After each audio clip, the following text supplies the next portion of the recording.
Hola, saludos a todos.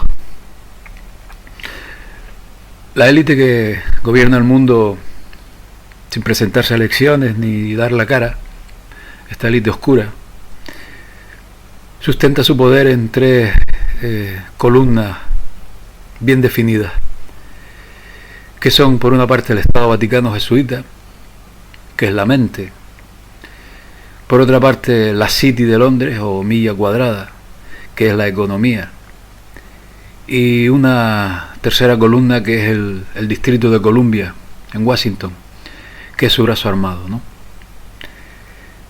Si nos fijamos hoy, por ejemplo, en la City, esta City de Londres, es un enclave en la ciudad de Londres que tiene algo más de una milla cuadrada de superficie, ¿no?, junto al río Támesis. Tiene una población residente de alrededor de 7.000, 8.000 personas, ¿no? Pero asciende a más de 300.000 personas cuando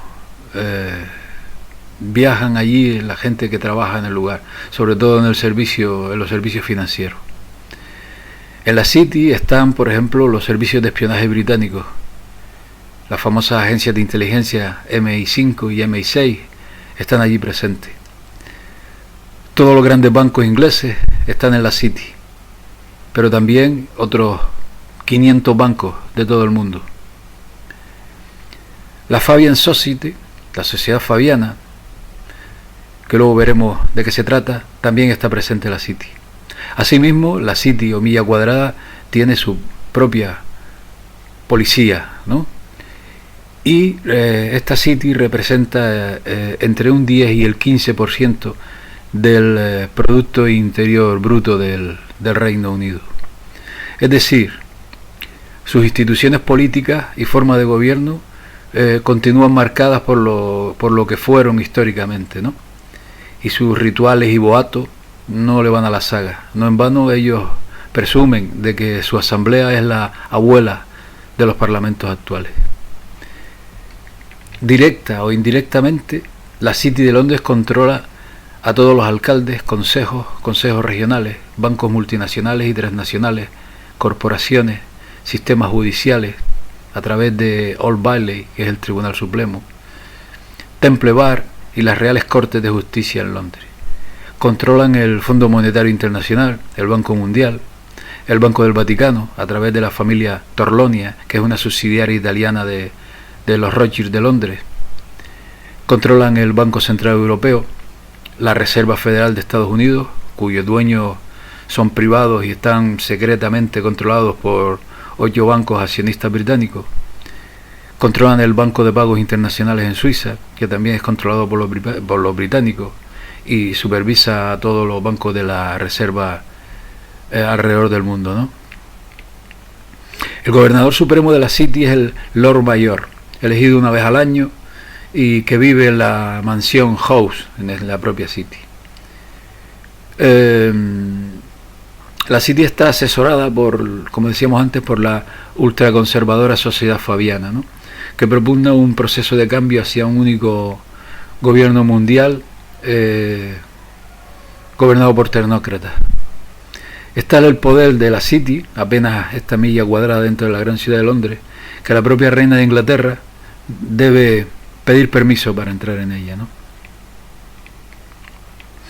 Haciendo un poco de historia, que es lo que nos interesa ahora mismo, digamos que Londinium era un emplazamiento establecido en la actual ciudad de Londres alrededor del año 43 de nuestra era.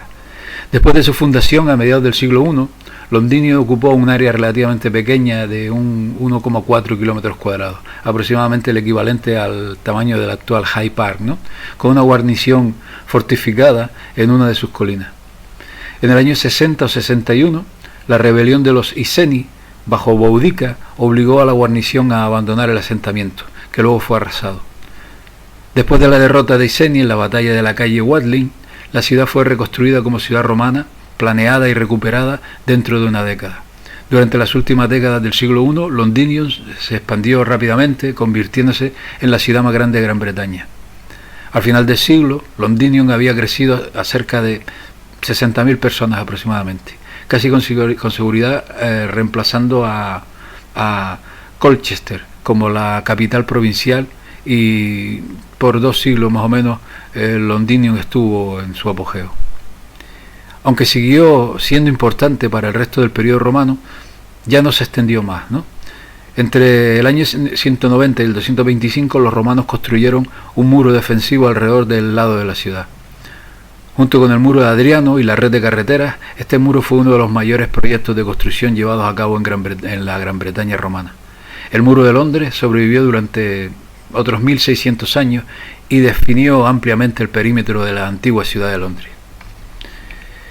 Sus particularidades son inmemoriales. La City ha disfrutado de una serie de privilegios que se acrecentaron cuando la zona no se vio afectada por el Acta de Corporaciones Municipales del año 1835, ni por las que después vinieron, ¿no? Y tampoco la que puso fin al voto corporativo en 1969. Al caer el Imperio Romano, la City de Londres se mantuvo independiente, a pesar de la invasión sajona, llegando a un acuerdo con estos sajones para continuar con su estatus especial y sus propias leyes, ¿no? Más tarde fueron los normandos quienes invadieron la zona, y también con el nuevo rey Guillermo el Conquistador, que en 1067 prometió mantener los privilegios de la City una vez más.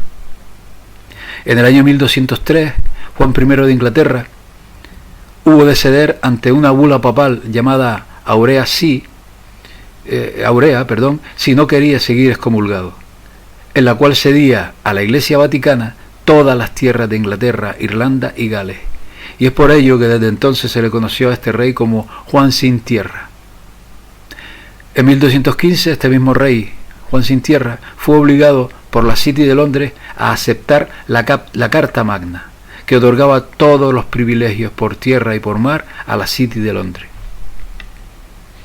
Poco después, el rey rompió su acuerdo, y tras la invasión de Francia y la huida y muerte de Juan sin Tierra, la Carta Magna ha sido respetada por todos los sucesivos reinados británicos hasta hoy día.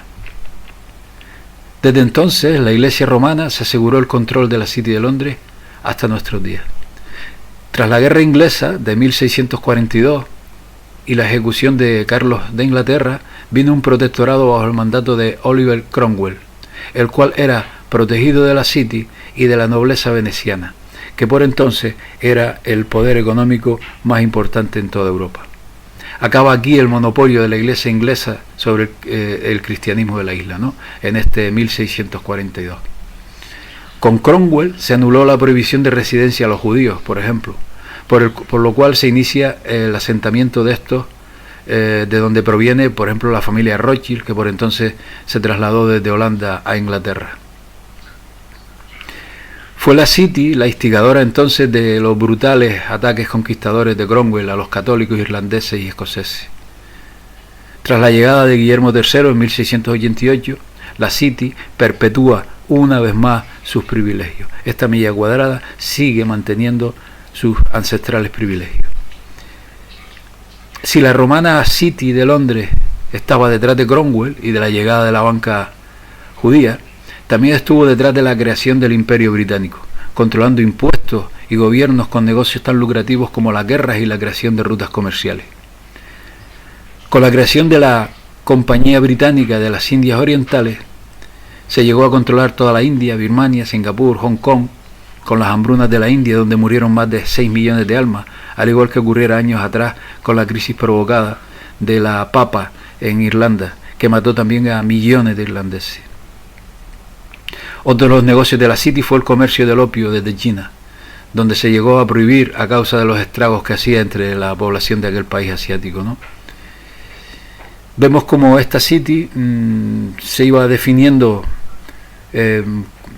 por ejemplo, para abrirse a la Nueva América, ¿no? En esto parece como que el lugar era muy idóneo. Parece que fue elegido con antelación, un lugar muy idóneo, separado del continente, y así protegerse de invasiones por tierra, ¿no?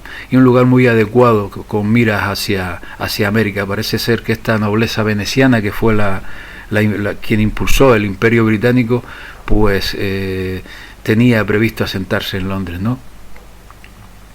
En 1864 se desencadenó la guerra de la Triple Alianza entre Argentina, Brasil y Uruguay contra Paraguay, un país floreciente gracias a las buenas políticas de su gobierno, el cual fue destruido junto con su industria.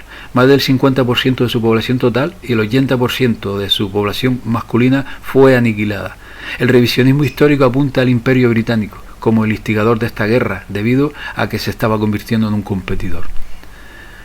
Entre 1846 y 1902, entre 30 y 60 millones de personas murieron a causa de las políticas coloniales británicas, dirigidas desde la City. Así ha sido el planificador del concepto tercer mundo hasta hoy vigente. La creciente demanda de mano de obra impulsó el comercio de esclavos que elevó el crecimiento de la economía británica en el siglo XVII. La fácil legislación interna de la City la ha convertido en un atractivo económico que hoy supone, como decíamos antes, el 15% de una economía británica que se desplomaría sin ella. Hoy día la City tiene su representante en la Cámara Británica, que merodea vigilando, aconsejando, insinuando, sugiriendo a los políticos británicos y supervisando todas las leyes que emanen del Parlamento. Tanto el neoliberalismo como la globalización se gestaron en la City, controlada a su vez por el Vaticano.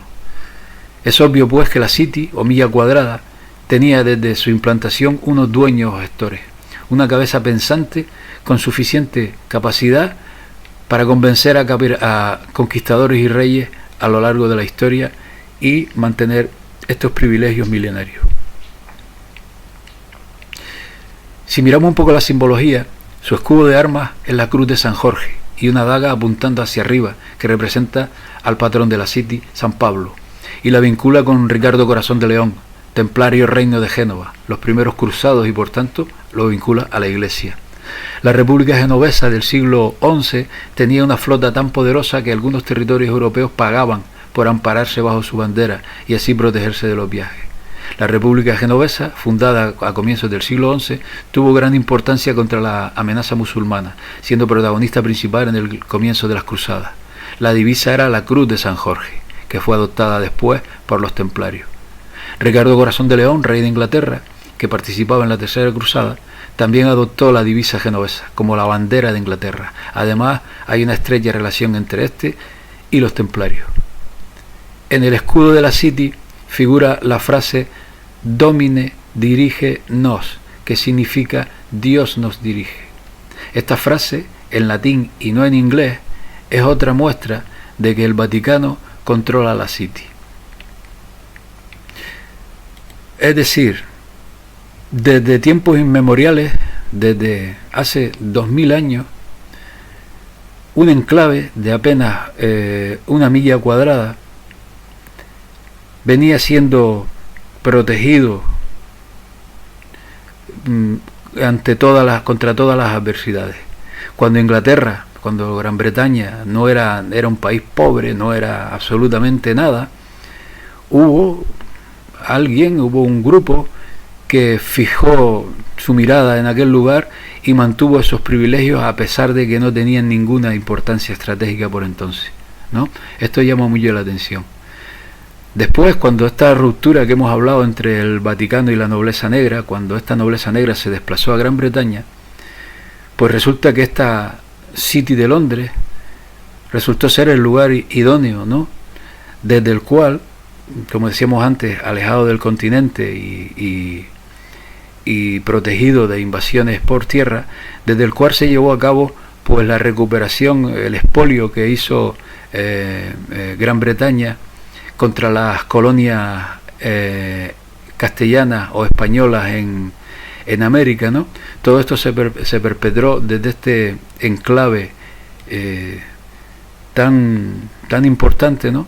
Que, como repito, llama la atención cómo a lo largo de la historia, sin tener apenas importancia, lo estuvieron protegiendo para hoy ser el enclave económico desde el cual se dirige el mundo, ¿no? Bueno, pues esto era todo. Quería que fijaran la atención en este hecho tan curioso, ¿no? Como que parece que hay grupos que predicen la historia o diseñan nuestro futuro. Pues nada amigos, hasta la próxima. Saludos a todos.